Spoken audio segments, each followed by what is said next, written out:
Hmm. Hello, everybody. Wolfang here. Today is Thursday, October the 30th. Hallows Eve. Excuse me. How we all doing today? Good, I hope.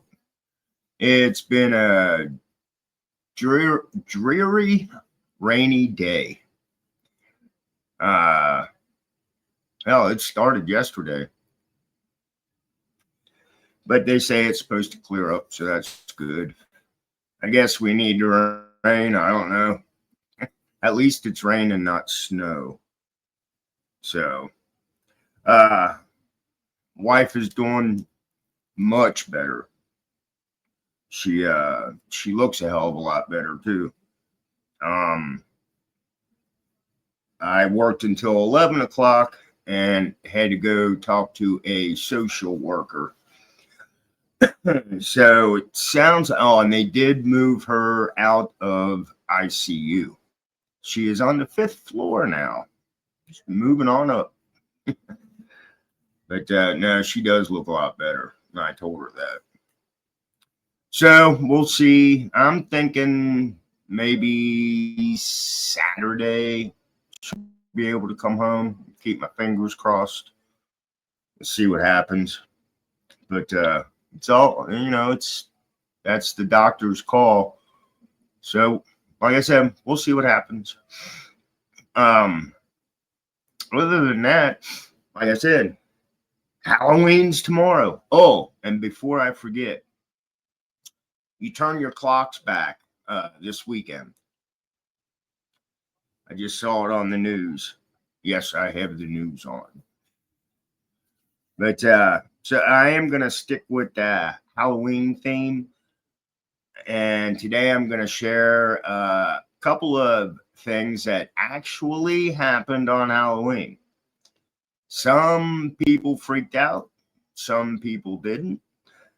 I would say on one of the stories I'm going to share that it could be mass hysteria. I don't know. Some people freaked out though. That's for sure. So let me share the article.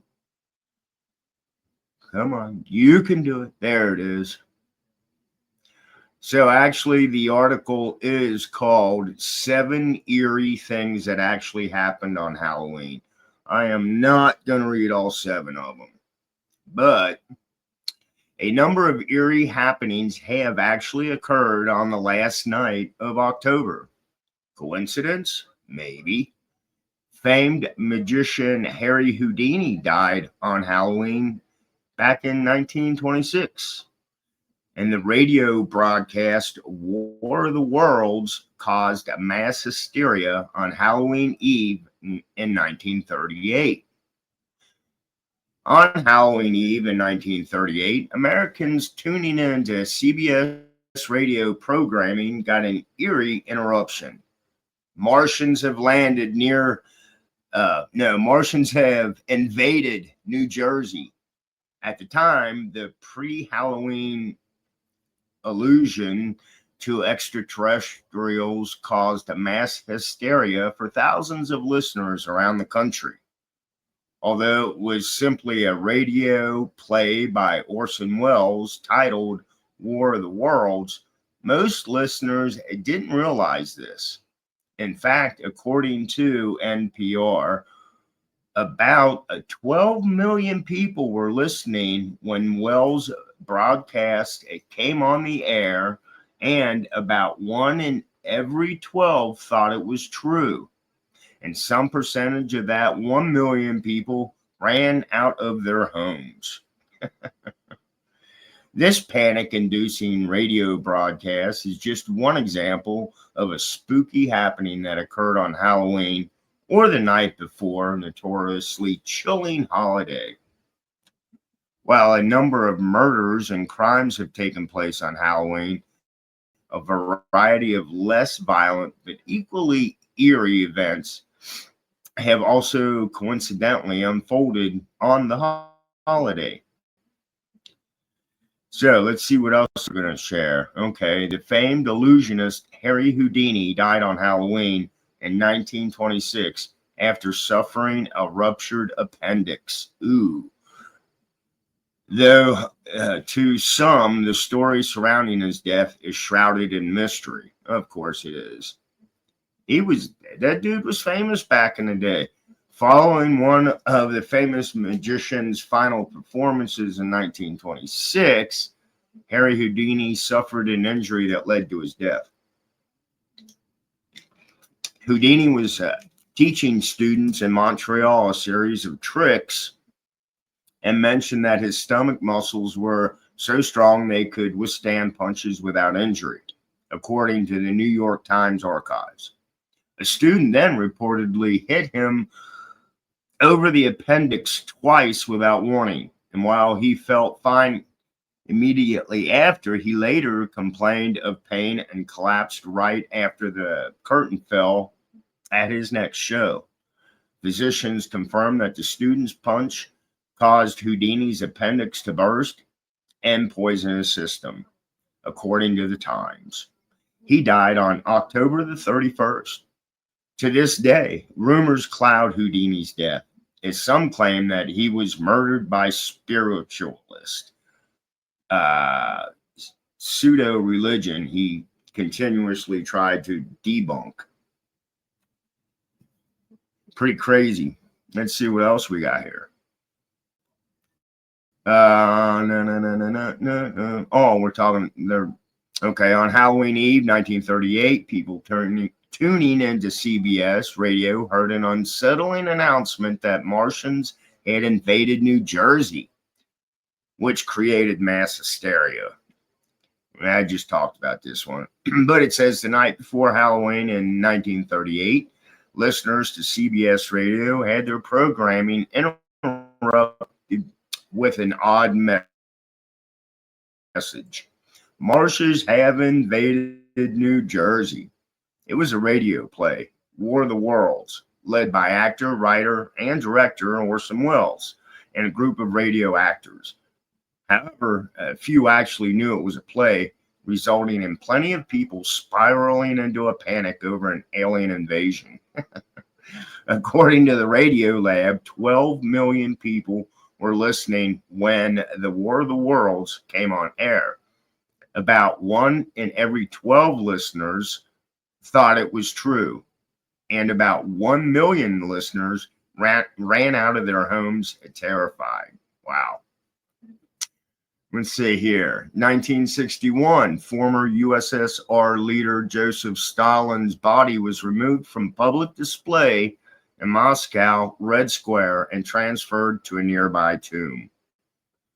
On Halloween in 1961, former USSR leader Joseph Stalin's body, which was previously in a glass coffin in Moscow's Red Square, alongside the body of Vladimir Lenin, was removed from public display, according to the History Channel.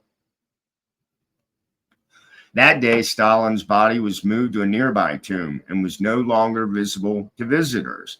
The decision came at a time when Joseph Stalin and Stalinism were denounced by then Soviet leader Nikita Khrushchev. I guess that's how it's pronounced. Then we got an Italian dictator, Benito Mussolini, organized the first parade to showcase the growing power of the fascist party on Halloween in 1922. Wow.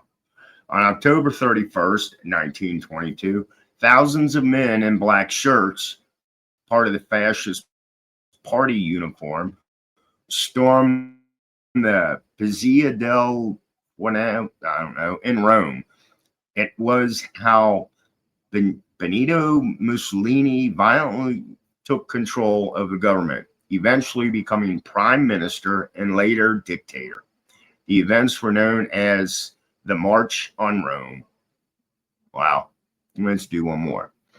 1981, a murder on Halloween morning happened inside Manhattan home. To make things even spookier, the exact murderer had been predicted by an infamous serial killer. Yeah, wow, okay.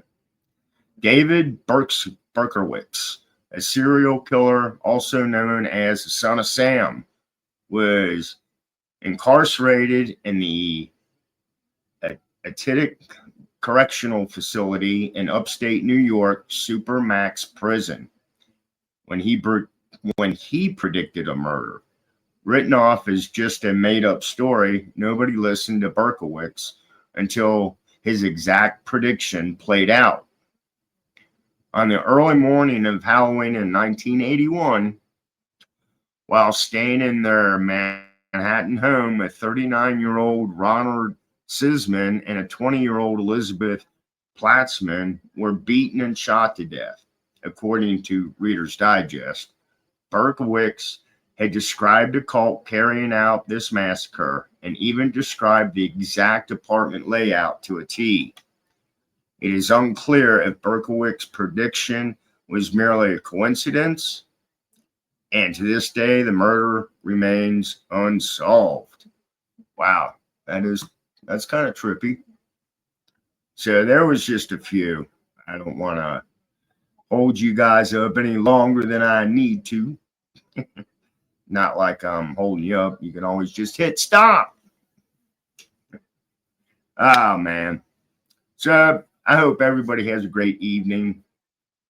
And I don't know. You guys got plans? I think I asked before. Anybody with kids, you're going to go out and trick or treat? Like I said before, we took our kids trick or treating every year. It was fun. We had a good time with it. So this is Wolfang. I hope everybody has a great Thursday evening. Blessed be, stay safe. And I'll bullshit with y'all later. Bye.